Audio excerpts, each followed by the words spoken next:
My name is Marissa. If you haven't met me before, I am an educator at the Lacey Museum. Quick show of hands, who's been there before? Wow, quite a few of you. Wonderful. It just keeps getting more and more every time. I will shamelessly plug ourselves really quick. We are open Thursdays and Fridays 11 to 3 and Saturdays 10 to 4, so you can scoot on over there after this if you like. We're a free museum and we're open to all ages, so please do come visit us. Now is as good as time of any. If you have a cell phone, please turn it off or silence it at the very least.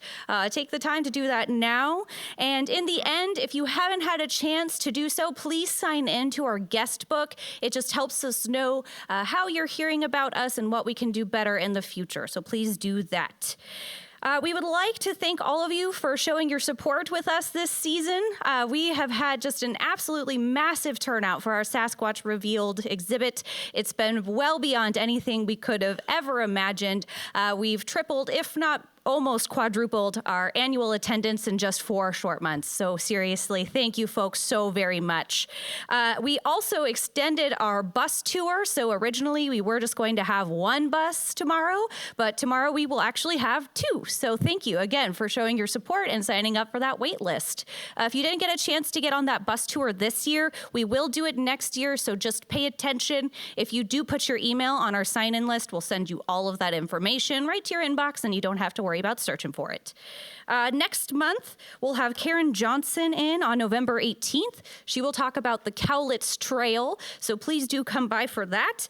And then after today, we will have John's book for sale. It will be $18 right over there.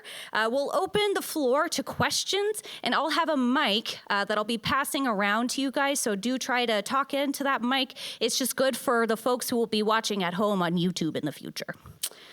All right, well, back by popular demand, A Deadly Wind. The 1962 Columbus Day storm is a nonfiction account of the strongest windstorm in West Coast recorded history.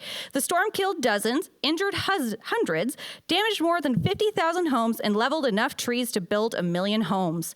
The unrivaled cyclone gave birth to the Asian log export market and the Oregon wine industry. In A Deadly Wind, veteran journalist John Dodge weaves a compelling story spiced with human drama, Cold War implications, Pacific Northwest history, and the science of severe weather.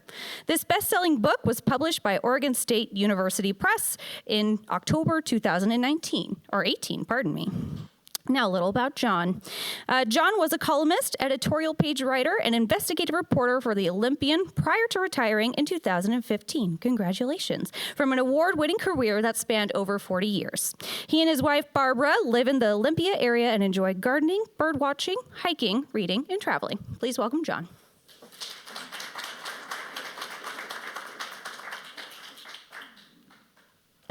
Hi, everybody. Can you hear me okay? I'm a pretty loud talker, so it shouldn't be a problem.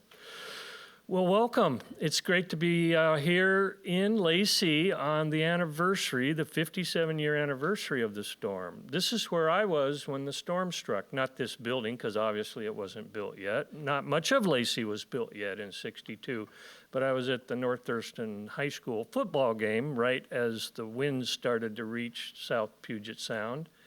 And I'll read a little bit in a few minutes about our experience.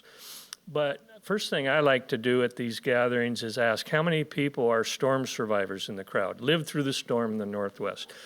Very typical, over half, usually 2/3 of the crowd.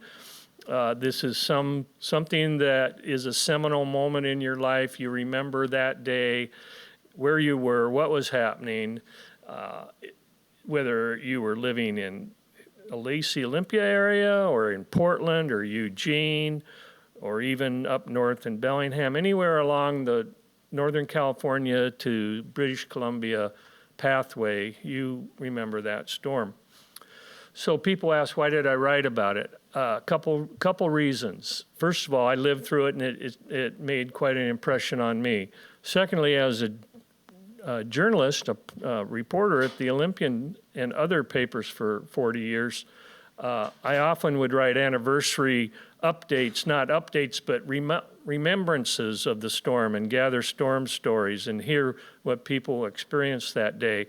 And I always was struck by the variety and interesting tales I heard. And then at the 50-year anniversary in 2012, two things happened. The University of Washington atmospheric science professor Cliff Mass, who has a popular climate and weather blog on public radio, posted in his blog, which has now been read by 40 million people, or maybe some of those people have listened to it hundreds of times, but 40 million hits on his blog. Said somebody should write a book about that storm, and by the way, I want to play the weatherman. So, that's kind of Cliff for you. So that piqued my interest. And then I got a call right before this very day in 2012, October 12th, from a weather observer who was stationed at the time of the storm. He was in the Navy, and he was stationed on Guam, and his job was to track typhoons by air with his crew, but they also did weather reconnaissance and observations. And he tracked this storm, which we'll see the path of the storm across the Pacific in a moment. He tracked it almost to the west coast, and then his superior said to turn around, it's going to dissipate in the cold waters of the North Pacific Ocean, and nothing to worry about. Well, wrong. So let's see what we know about this storm. Some of the kind of basic facts and figures. That first statement, I don't offer that lightly. I did a lot of research. I can find no written record of a stronger windstorm on the West Coast. There was a period in the research before Superstorm Sandy hit the East Coast in November of 2012. Before that storm struck, you could say with some degree of certainty that it was the strongest extratropical cyclone of the lower 48 in recorded history, but Superstorm Sandy knocked it out of the record books. It did cover some 75,000 square miles from Northern California to the northeast corner of Vancouver Island. If you were in the path of the storm, you felt strong winds, sometimes often gusting over hurricane force for up to 2 hours in any given location. We had over 60 deaths, and that's people that were struck by falling debris or in car accidents or electrocutions or drownings that were happening as the storm moved through the region. Indirect would be someone that was maybe got up on their roof to put the TV antenna back in place and fell off the roof and broke their neck, or folks having heart attacks, cleaning up wood debris in the days following the storm. I still consider those storm related. So you can get up to close to 63 deaths. Serious injuries of 300, that's anyone that was hospitalized overnight for whatever injuries. Oftentimes it was cuts from glass, windows blowing out, and people being too close to their single pane living room window, and boom, you're in trouble. The 53,000 homes damaged or destroyed, that's a figure brought to us by the Red Cross for Washington and Oregon. That does not include British Columbia and Northern California. Total property damage, if you extrapolate to 2017 dollars, it's easily $2 billion and maybe as much as $5 billion. And that includes tree loss. Not all of the trees that fell were they able to salvage. So it's a pretty strong storm. Those numbers are eye-catching. We'll talk a little later about what would it look like today. It's kind of fun to compare the Columbus Day storm to other storms, famous storms we've either read about or watched movies about, like the Perfect Storm, where George Clooney's the commercial fishing boat captain on the East Coast. Well, that storm really didn't hold a candle to the Columbus Day storm. In sheer size, the Columbus Day storm was larger than Hurricane Katrina, and in certain locations, the Columbus Day storm had very similar Katrina-like Category 3 hurricane sustained winds, especially out on the coastal areas in the headlands in southern Oregon and in the coastal mountain range of Oregon.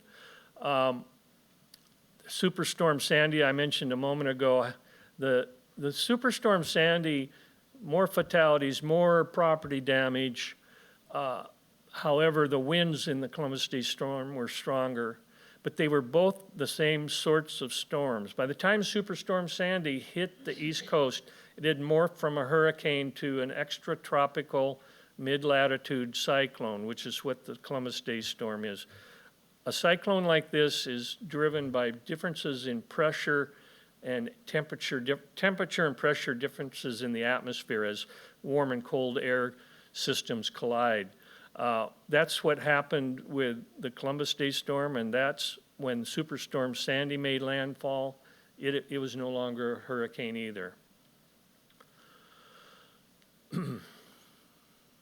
This is a map I really enjoy looking at and talking about that was provided by a fellow that probably has studied windstorms in the Northwest more than anybody I know, Wolf Reed. He's a professor in British Columbia at the University of British Columbia. But you can see some of those numbers. Let's see if we can get the laser focused on some of them. Here, when you see this, 145 miles an hour, these are gust winds. Plus means that the anemometer, the wind gauges, blew away before the storm had moved on from that location. That's Cape Blanco, a headland in Southern California. It also was a Coast Guard station at the time. And their wind reading gauges blew away, but there were estimates of 170 miles an hour, and even that was considered probably conservative. You move a little further up the coast, you see 138 at Newport, Oregon. They have a Coast Guard station there in Yaquina Bay. It was abandoned in the peak of the storm. It was deemed unsafe, life-threatening, so everybody left the station. There was a wall of sea mist 100 feet high on the bayfront, which is that collection of shops and restaurants along the marina. And people were plucking seaweed off their windows a half-mile inland the next morning. No fatalities, thank goodness, in Newport, but a couple dozen homes and businesses were destroyed. 127, just a little to the southeast, that's Corvallis. And again, the Weather Bureau station at the airport was abandoned about 4:15 by the observer there, who again things were just blowing apart, and he felt it was unsafe to stay there. And you see more 116 is the Van Morrison Bridge. There's my rock and roll coming. The Morrison Street Bridge in Portland. 106 in Troutdale, Oregon, just a little bit up, kind of up the gorge a little bit. 160 at the Nassau Air Force Station in Southwest Washington, 100 in the Kent Valley, still close to 100 in Bellingham and 90 in Vancouver. Hours, a good 18 hours after the storm first made landfall. These are not 210 or 300 or 300. That's 21, 30, and 30 with the circles are the locations. It's just, I've been asked that enough, I just thought I'd better point it out. The fact of the matter is they're on there because it's showing that finally at 5 in the morning on Saturday, October 13th, the storm had finally dissipated after starting off in the around 5 o'clock with ships at sea down in this area reporting heavy gusts and violent waves and rain. So probably over 10 recorded gusts, and many of these were conservative because the gauges blew away in many places. And these are only official ones from federal or state installations or city, but a lot of anecdotal readings from people that had wind gauges. Go ahead. What? So you got 58 there, And then you got Oops. 100 there. What was it? The land? Yeah, a lot of it's, Something. yeah, if you have different, if you're exposed, if you're on a hilltop, you got a weather gauge, a wind gauge on a hilltop, the 100 might be on the Kent Valley, on one of the ridge tops of the valley, or if you were kind of sequestered down near sea level or had a wind gauge at 10 feet off the ground, it's not going to be the same as 100 feet up in the air. So, yeah, there is a lot of variation, but the message is that we were in a mighty big blow that night. So what made the storm so strong? Probably one of the most important factors was that it was the center of the storm was very close to the coastline, and that puts the strongest winds over the populated regions of the Willamette Valley and Puget Sound. Your strongest winds are in the southeast quadrant of a cyclone that's spinning counterclockwise, and that's exactly where all the people lived, from Portland to Seattle. And Eugene, Salem, Bellingham, Everett. I mean, that was where the strongest winds were. The upper atmosphere and surface winds were both blowing in the same direction from south to north, so they were mixing along the front of the storm. And the storm itself is moving at 40, 50 miles an hour, which enhances the winds. The difference there between a hurricane that the many stories we read about hurricanes on the East Coast or in the Gulf, where they're moving 3 to 5 miles an hour isn't unusual. They're just plodding along, and they're just chock full of rain and moisture, and people are just in a deluge. Well, in this case, it's almost all wind. There's very little rainfall associated with the Columbus Day storm, except for in Northern California, where the tail of the storm, the rains stayed for 2 or 3 days, saturated the Bay Area. But you get a sense, too, there had been some heavy rains just prior to the storm, which saturated the soil and made the trees more vulnerable to blow down. And in the Northwest, the trees, our mighty trees, that make it such a beautiful place to live. And notice how the city was very careful to leave a lot of trees right around their campus. Well, those are the force multipliers in a windstorm. They do most of the damage when they fall. You could take the Columbus Day storm and race it through Nebraska, through the plains of Nebraska. What's going to happen? Not a whole, there's going to be some farm damage and stuff like that, but not the same as a heavily forested landscape. So I'm going to show you where I was the night of the storm, and my sisters joined us. She was in the room, and you can tell me if I get any of this wrong, but there was a big we were in Thompson Place, and in the home of Bill Kildee. The Kildees and the Dodges were close friends, and both families were huddled in the family room of this house. Oops, I don't want to go there yet. In this house, see there's the window looking out over the patio and toward the garage, which were crushed by the tree. Tree landed on the roof. I was Karen Johnson, who's coming next month to talk about the Cowlitz Trail, works for the Olympia Tumwater Foundation as an archivist, and she dredged this picture up out of her records over at the Schmidt House. I didn't remember being that, looks pretty bad, doesn't it? Yeah. So anyway, that's where we were that night. So I'm going to just stop right here and give you a short reading from the book that's about as local as I can offer. I will, as an aside, I've been asked, well, what about Lacey? What happened in Lacey? Think of Lacey in 1962. It's 4 years prior to incorporation. It's lightly populated, very little of a city center or commercial infrastructure. So most of the damage that occurred was things like this: trees on homes, trees on cars, down power lines, wind blowing roofs off the top of the homes and businesses. And if I remember right, we still had the Lacey Drive-In where Fred Meyer is today, and there was damage. drive-ins are pretty vulnerable to wind. That's like a big kite, to take on a wind. But just to give you a little flavor of what it was like for our family. I'll get a little closer here. I'm a little gimpy today. I got a sprained ankle, so bear with me.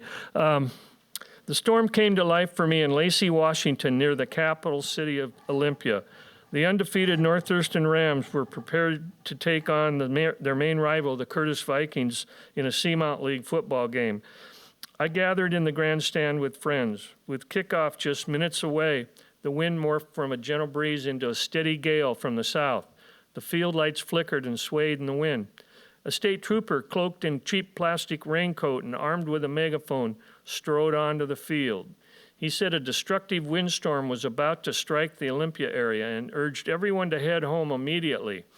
The grandstand emptied and the crowd scattered in the wind. I was 14 years old and knew next to nothing about severe windstorms. We gathered in that home that you see right there. We were joined by Lee Bensley, owner of Lee's Steakhouse. Anybody remember Lee's Steakhouse on Martin Way? Yeah. Well, Lee was with us. He was our neighbor on Kinwood Road. And back then, Martin Way, that was the main north-south road between Olympia and Seattle before the extension of Interstate 5. The popular roadside diner was home to one of the first Kentucky Fried Chicken franchises in the state of Washington, and had proudly played host to Colonel Harlan Sanders not too long before the storm struck. I was cooking oven-fried chicken for dinner the night of the storm, and I remember worrying it wouldn't be as good as Colonel Sanders, Charlotte Kildee said, Bill Kildee's wife, who I remember eating that chicken that night, and it was way better than Kentucky Fried Chicken. Transfixed by the fury and freight train roar of the gusting wind, we witnessed a 60-year-old Douglas fir smash the Kildee's garage roof and patio a few feet from where we sat. Another tree crashed into the roof of a neighboring home. The backyard wooden fence peeled apart and sailed away in the wind. We could have had wind-blown glass from the family room window in our faces, but we were mesmerized by the storm, said Kildee, a retired nurse with brilliant blue eyes and black hair turned silver, who still lived in the Thompson Place home more than 50 years after the storm.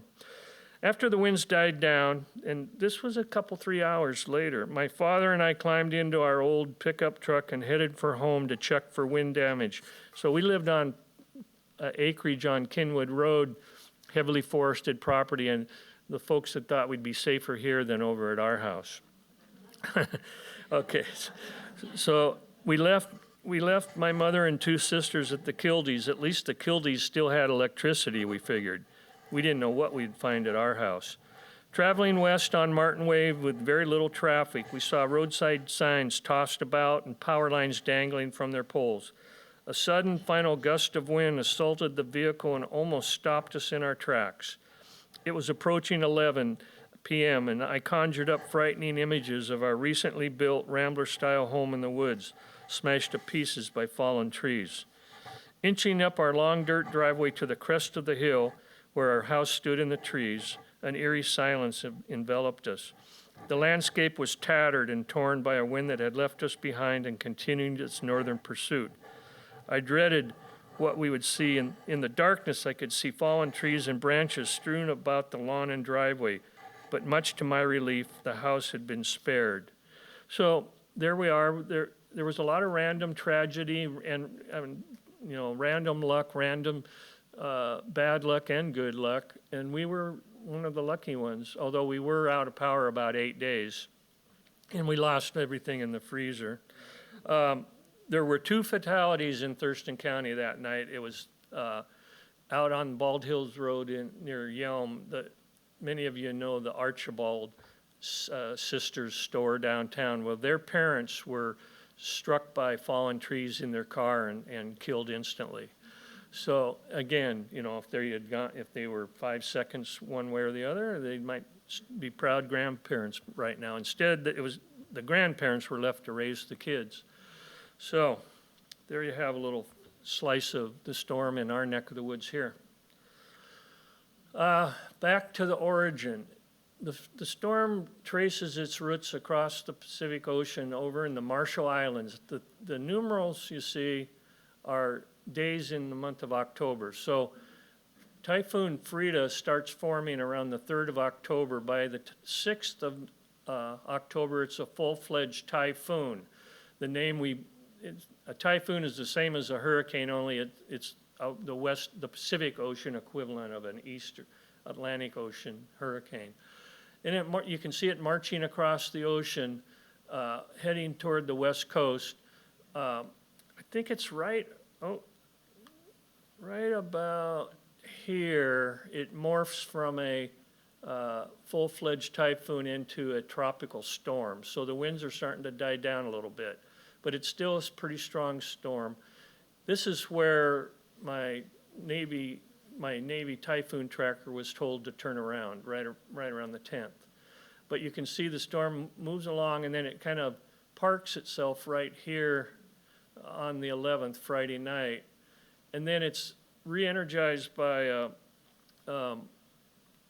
cold air mass from the Aleutian Islands moving south, and warm, moist tropical air coming up from the south, and it turned into a meteorological bomb. The barometric pressure dropped dramatically in a matter of hours, and it kicked into motion again, and it started moving up around the I can't see my numbers too good, but it's inside the 140th parallel, 140th longitude.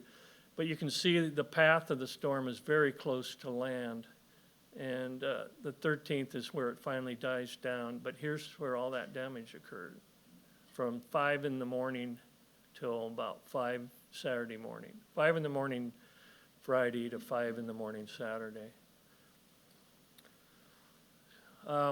In Portland, there was a well-known, anybody from the Portland area in the room? Well, Jack Capel was a pretty popular meteorologist at KGW-TV, and he sounded the alarm that a big storm was on its way, about to strike the Portland area. He made that announcement on his radio broadcast.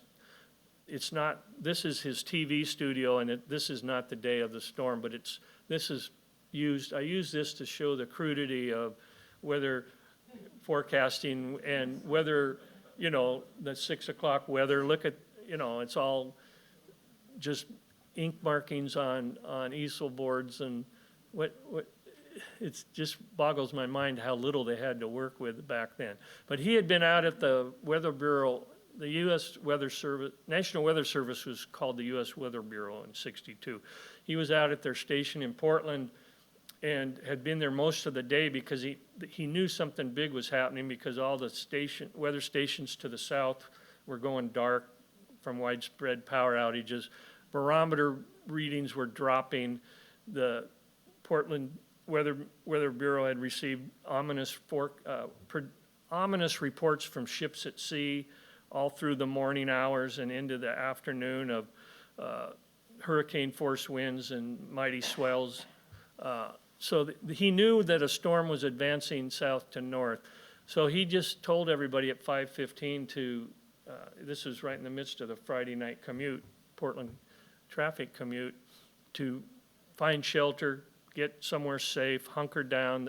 A storm of unparalleled proportions is about to hit Portland. So he leaves the Weather Bureau office and goes to get in his car, and he's looking around, and it doesn't look it's warm. That's another eerie thing. The temperature shot up several degrees right before the winds arrived. So it's warm, it's kind of eerie. There's a greenish yellow glow to the horizon to the south, but there's no wind. And he's wondering, man, have I stuck my neck out? Have I made a fool of myself? And then just about the time he gets in his car and starts over the Steel Avenue Bridge across the Willamette, the winds pick up. Things just went from calm to crazy in a matter of minutes. And he kind of had a moment of relief, even though he knew this was not a good thing. But, my reputation's still intact. Yeah. Here we're looking at, I mentioned Newport a little earlier. This is kind of what the winds did to some of the buildings in Newport. And again, I find it amazing no one was seriously injured or killed in this coastal town. This is the cover of the book, the image from the cover of the book, and the Oregon College of Education in Monmouth, Oregon, near Salem, is now called Western Oregon University. But this photo was taken by a student who was pretty savvy with a camera, and he had one exposure left when he caught the tower on Campbell Hall toppling and headed for the ground. And this is the best and perhaps only photo I know of that shows the storm damage, the storm in real life time, something happening rather than after the fact, after the winds have blown past. Here you see, you can imagine what it's going to be like in about a second or two when that tower hits the ground. But he was out of exposures. He didn't have an aftermath picture. But Wes Lacow took the photo. He was an older student, a married student at Oregon College of Education. He sold the picture to Life magazine for $300 and used the money to, that would be equivalent of $2,100 today, roughly $2,500 maybe. Anyway, he used the money to buy a new stereo system and a new camera, and he had the best equipment of any student in town. And plus, it's his one moment of fame. That shot was picked up by Associated Press and traveled the world in 24 hours. And it was, his brother was stationed in the army in Germany, and he called home a day or two later and said, "Wes, I saw your photo in our military paper over here. That's amazing." But talk about right place, right time. He had it. Not more than 10, 20 miles away at the Oregon State Hospital in Salem, it was a chaotic night. This is a mental health hospital that was overcrowded. It's a hospital similar to our Western State in Steilacoom. And this is the superintendent, Dr. Dean Brooks, up on the roof of the maximum security ward wing the next day trying to help work on the roof. But the patients at the hospital were in the dark for a couple hours. There was a lot of chaos and fear in the air. There were patients jumping out of second and third floor windows. There was some fatalities, 2 or 3 fatalities, falling trees, heart attacks, broken arms and legs. And he tried to maintain some sort of order. He actually broke his own rules and allowed candles in the different wards of the sprawling 80-plus acre campus of buildings housing, oh boy, what was it, over 2,000 patients living there in a hospital built for several hundred. So overcrowding isn't a new thing. But anyway, one of the things really interesting about Dean Brooks is he was still there in the mid-'70s when he was approached by some pretty high-flying Hollywood folks about filming a movie at his hospital based on the book by Ken Kesey, One Flew Over the Cuckoo's Nest. So if you see that movie, if you remember it or happen to ever watch it again, Dean plays himself in the movie. When Jack Nicholson's being admitted to the hospital and before he starts stirring up a lot of mischief, his intake evaluation was done by Dr. Brooks in the movie. And so he plays himself. And he had a hard time with that movie initially, the idea of, and then he came to realize that actually it might have been educational to help the public understand a little more about mental illness. I interviewed Dean. He was 96 years old in 2013, living a mile or two from the hospital at that time. And he was near end of life, but we had a great talk. And he recalled that night and what a challenging night it was. And then he died 5 days later after my interview. I think I was the last newspaper or media type person to talk to Dean. And so I was having dinner with my dad, who was in his 90s at the time too, and I mentioned that Dean Brooks had passed away, and well, you probably killed him, which is a little insight into my dad's gallows humor. So ironically, he lived to be about as old as Dean. He was on the cusp of his 96th birthday when he died. But anyway, you meet a lot of interesting people when you're researching a book. This is the Mount Hebo Air Force Station, which is just a little close to the coastline near Tillamook, Oregon, and they were an example of an array of Coast Guard stations on the east and west coast that were looking out for Russian submarines and possible ballistic missile attacks. We were in the midst of the Cold War. Anybody old enough remembers how tense things were. 10 days after the storm, we had the Cuban Missile Crisis. So we were right in the thick of it at that time. And they were, at the time the storm hit, they were putting a new shield over the radar there. That's the shield, those hexagonal panels they're the portions of the radome.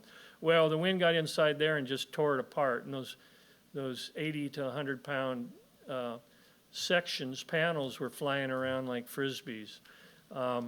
Winds of over 160 miles an hour. And no one was hurt. Again, they were all hunkered down in the barracks, and it turned out it was kind of another one of those miraculous stories. However, they were offline for a little while. But by the late 60s, this station and others like it were becoming obsolete because with the nuclear arms race, we had seen the development of intercontinental ballistic missiles. So delivery systems for the warheads were changing. So a station like this becomes kind of irrelevant in terms of, they could find submarines, but these missiles are coming at you in the air way faster.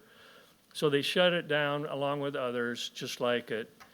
And the Oregon State Board of Prisons toured the site, looking at it as a possible place to build a new prison, but they deemed it was too hostile of an environment even for prisoners, so they bagged it. But you can drive up there; it's in the national forest there. On a clear day, you can see all of the Cascade Mountains, all the volcanoes. You can see miles and miles to the north and south along the coastline. Problem is, there's only about 10 or 12 of those days a year.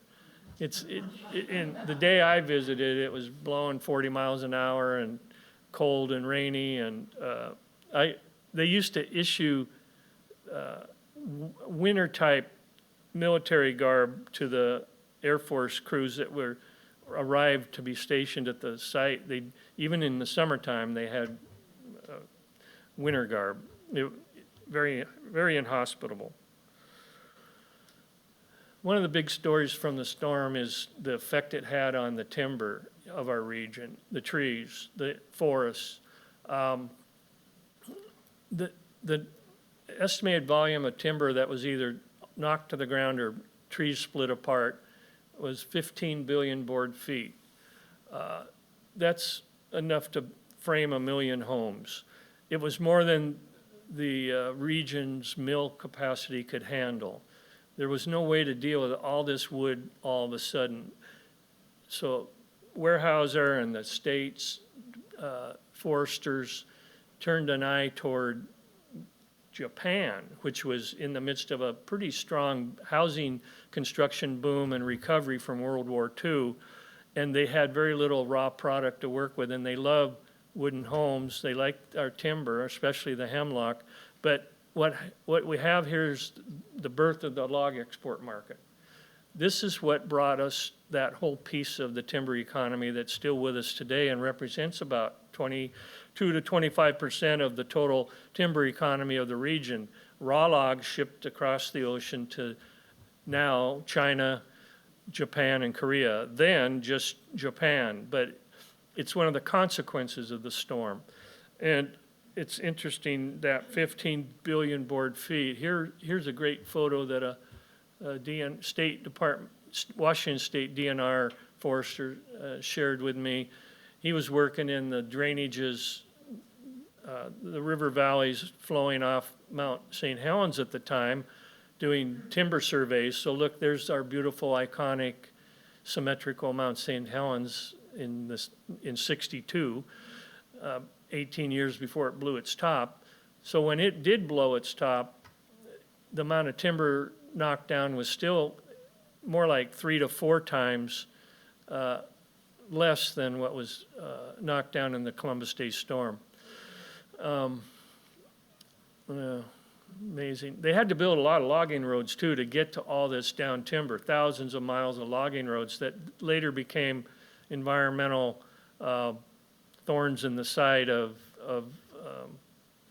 the region because they were hastily built, kind of not up to standards of today, and they became sediment delivery systems into the rivers and streams and choking off habitat for salmon. And by the 1990s, we were spending more money decommissioning and abandoning logging roads in the federal, state, and private forest lands of the region, more money than we were spending on new roads. And a lot of those roads were from the rush to get this timber off the ground before the Douglas fir beetle could infest it and ruin it, and then move into live trees. Airports all along the path of the storm were damaged. You can see these small planes, a lot of the single and twin engine planes were tossed around like toys. I've never really noticed, but look at that one back there. This is in Kelso, at the Kelso airport. Hangars were blown apart. People were injured in their hangars trying to tie down their planes. There were reports of planes, unmanned planes, being picked up by the winds and flying over a mile before they'd crash back down to ground, down to earth. And there wasn't a lot of air traffic that night in the region. It wasn't safe to be in the air. Here's some random shots of the region. A little levity here. Parked here while shopping in Portland, not a good idea, didn't work out too well. In Salem, on the state capitol campus, there's a circuit rider statue, 3.5-ton bronze statue that was knocked over by a a hemlock, I believe. But it's been righted and it's back in place. Many bridges were damaged that night. Here, the far right photo shows you the Van Buren Bridge in Corvallis, almost, literally sliced in half by this big second growth Doug fir. In Portland, most of the bridges crossing the Willamette were shut down during the storm, unsafe for travel, and the St. John's Bridge had a vertical sway of the bridge deck of 15 feet. So again, bridges, airplanes, not good places during the storm. So I throw this in here. What happened to Charlie Brammer? I know some of you brought your books today, so you already know what happened to Charlie.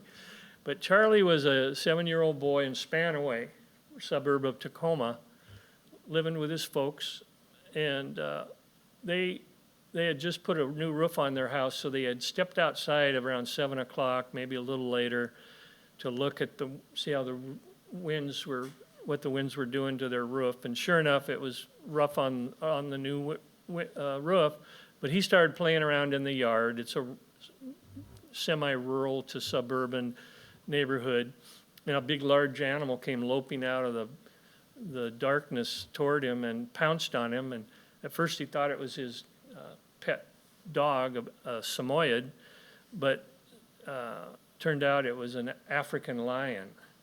So it turns out that the 2 or 3 houses down, a military couple and their teenage son had 2 pet lionesses, twin sisters that they kept in a flimsy enclosure in the backyard that blew apart in the storm and set them free. And so they're running wild in the neighborhood.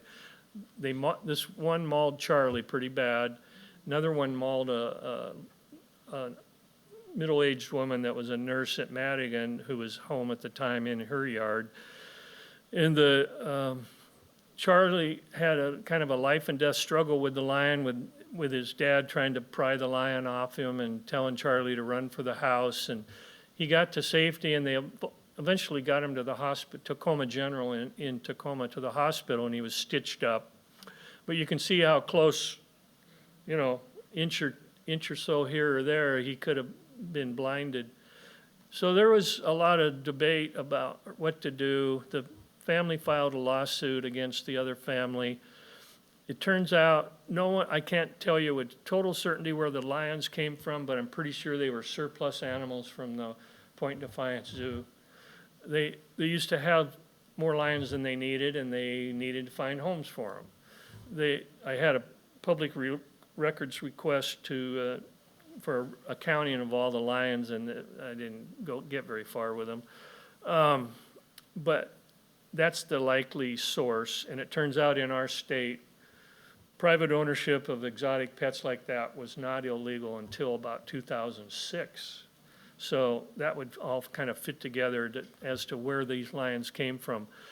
The night of the attacks, when these sheriff's deputy patrol car was dispatched to the neighborhood, and they shot both lions, both of which had returned to their enclosure, which is kind of sad. But the enclosure wasn't an enclosure anymore. But they gave the empty shotgun shells to Charlie, so he kept those for a while. And they ended up settling out of court for a piddly amount of money, $2,000-3,000. And Charlie swears that he wasn't ever really traumatized by all this, and that he wasn't afraid of big animals, wasn't afraid of large dogs, but his dad told me, no, that's not what I remember. And well, when he's telling me all this, we're at the Cabela's cafeteria in Lacey having the interview. And for those of you who have been out there, there's a stuffed African lion right there next to the cafeteria. So I thought that was ironic. So a couple questions pop up. What happens if this storm hit the Northwest today, a comparable storm? Well, start with the good news. We would have 3 to 5 days advance warning. We get that kind of warning for extratropical cyclones and big windstorms. We're hearing about it days in advance, the possibility of it. There's still no certainty, but there's a good system now of monitoring that vast Pacific Ocean that covers a third of the Earth's surface to let us know what's out there and what's coming. When this one hit, we didn't have those satellites sending back images of the Earth and the weather systems, the global weather patterns of the day. So there's the good news. The advances in weather forecasting are exponential. Minus side, region's population is nearly tripled in size. We'd have millions more people in harm's way. I mean, just think of Lacey today versus Lacey in 1962. We have a city councilwoman here with us, Cynthia Pratt, and imagine you wouldn't want to have to deal with the aftermath of a storm like this today. And we would have, even though we had so much more advanced warning, I'm afraid we'd also have more fatalities, just from sheer number of people because of the built environment, the changes that have occurred. The property damage would probably be in the tens of billions. And we would have a lot of chaotic communication breakdowns as well with all our changes in how we communicate with cell phones and do our business with computers. It wouldn't be a pretty sight. So then that kind of leads to this question, doesn't it? What about climate change, and are we more likely to see a Columbus Day storm in our neck of the woods in the years ahead as the Earth warms? Well, so far the research suggests that we're not seeing stronger and more frequent non-tropical windstorms in the Northwest. That's looking back 65 years and then projecting out to about 2100. There's a couple main reasons for that. For one thing, I you know, when I'm talking about the region, I'm talking British Columbia, Washington, Oregon, Northern California. The jet stream is moving slowly to the north, shifting to the north. It's the transport vehicle for getting these storms over to the west coast.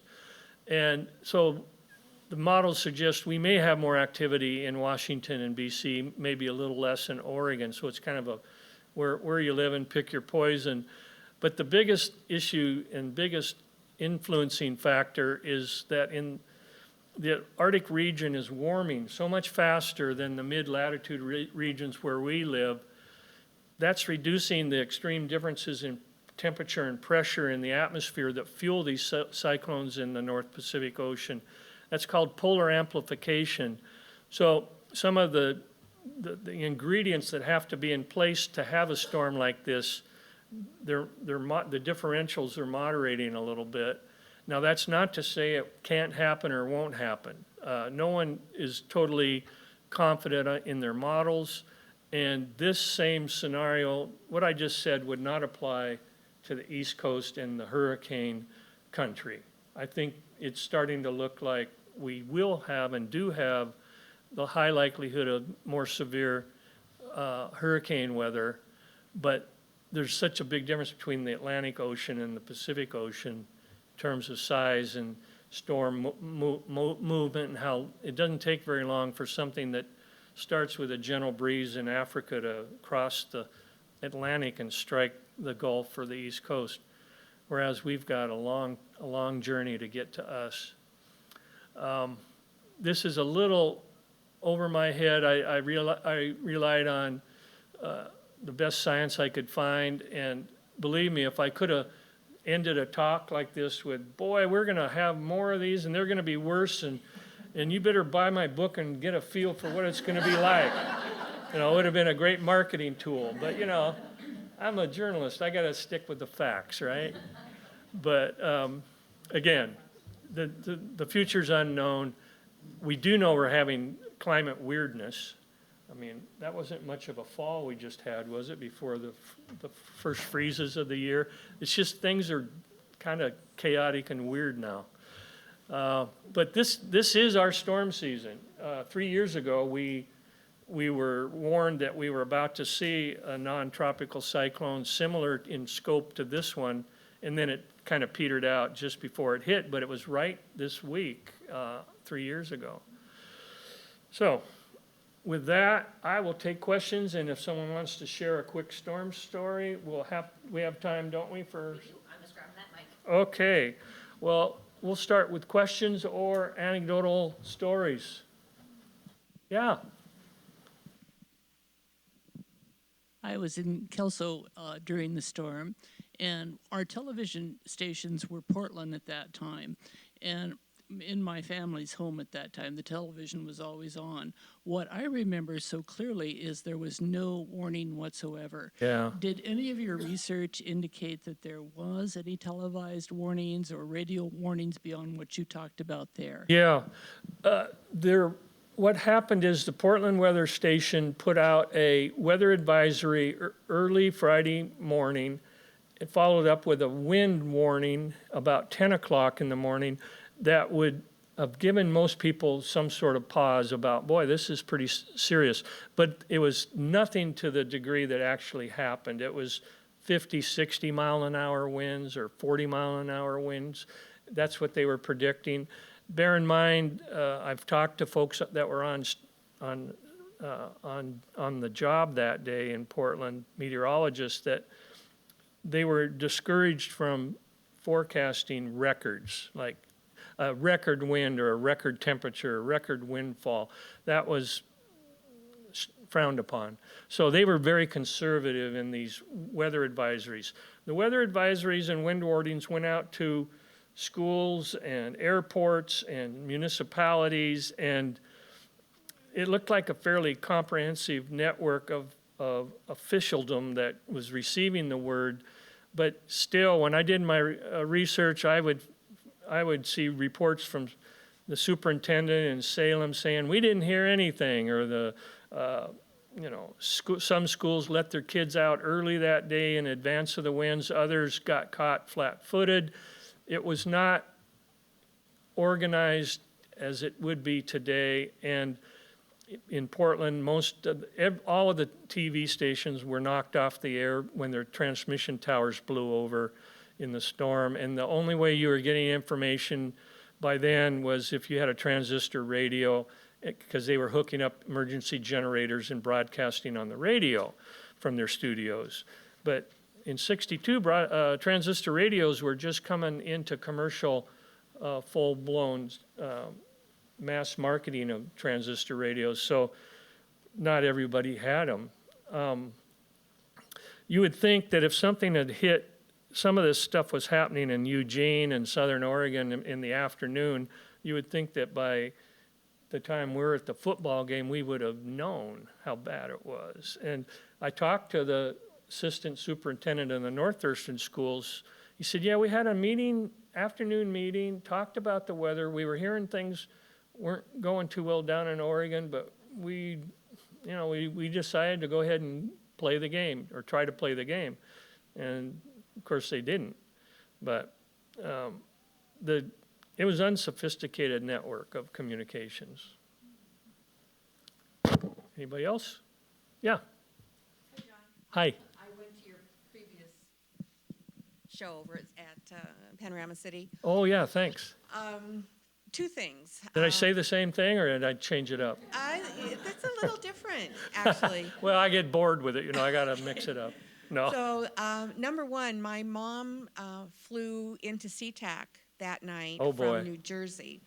And the planes they stayed out on the tarmac, and then the ladders went out to them. Well, people were falling down and rolling on the tarmac because Oh, that would have been a good story to have, yeah. yeah. Plus, they dressed up back then to travel, Oh, yeah. so all the men lost all of their hats. And that's a good point. Hats were very popular among men in the early 60s. Yeah, and number two, Derby in your hats. book, you talked a lot about Seattle and the Space Needle and stuff. Yeah. So maybe you could tell these people what happened in Seattle. People in the elevator and Yeah. all that. Well, bear in mind, it's the year of the Seattle World's Fair, and it's coming near the end of the run of the fair. And the storm caught thousands of people at the fair off guard. There were people up in the Space Needle having dinner or having a drink in the bar. And they ordered people to evacuate the Space Needle. It was swaying, it was built to sway, and it was living up to its engineer standards, but it was not a very pleasant experience to be up there.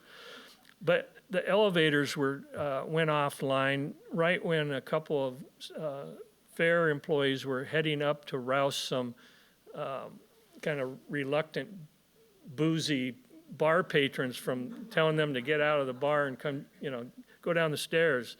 Anyway, but so the Space Needle was shut down one of the few times ever, and the fairgrounds were closed around 9 o'clock, but people were allowed to, if they had to drive to the south, they were allowed to stay in the food pavilion for the night if they wanted to. Most people left. Most people tried to fight their way home through the obstacle courses of the down debris. But by Saturday morning, the fairgrounds was up and running again. Anybody else?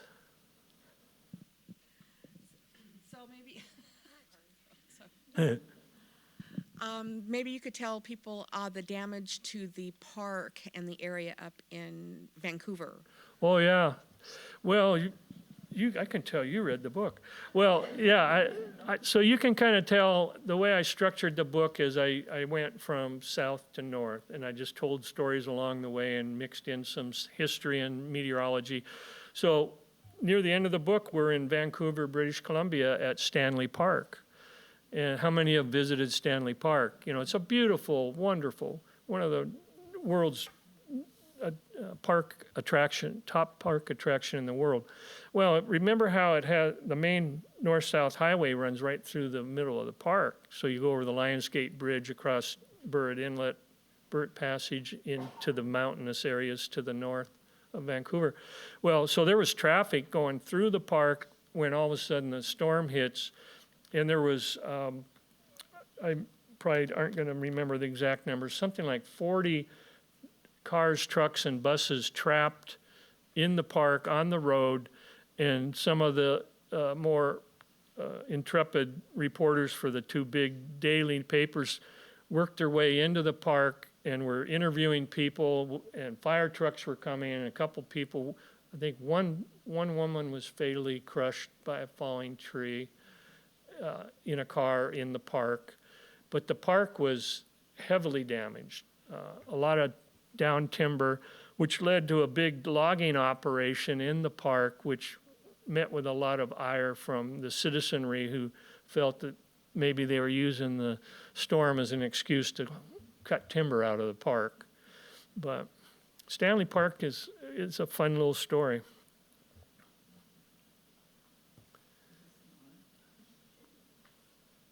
Did you do any comparison to the inaugural day storm of '93? Yes, there's a chapter in here called A Wind Like No Other, and in that chapter I try to put this storm in historical context with other major windstorms. And the inauguration day storm of 93 ranks in the top 3 to top 5 in our history. It didn't have the scope of coverage that Columbus Day had, didn't have the number of fatalities or damage, but it's very noteworthy, as was, there was one in 1981, there was the Hanukkah Day storm of 2006, Inauguration Day storm. So we get these major non-tropical windstorms every 10 to 20 years. And if you live in the path of it, it's just as big a deal as this one was. It's just this one affected more area and more people. And I tried to get some historical record, like, did Lewis and Clark experience any big windstorms? There was a big windstorm recorded at Fort Nisqually that blew down part of the fort back in the 1830s or 1840s. But a lot of those stories are anecdotal and not very detailed. But the point being that our region is vulnerable to these kind of storms, and we've had them over the years. They're not unprecedented. Very good. Well, thanks for coming out today.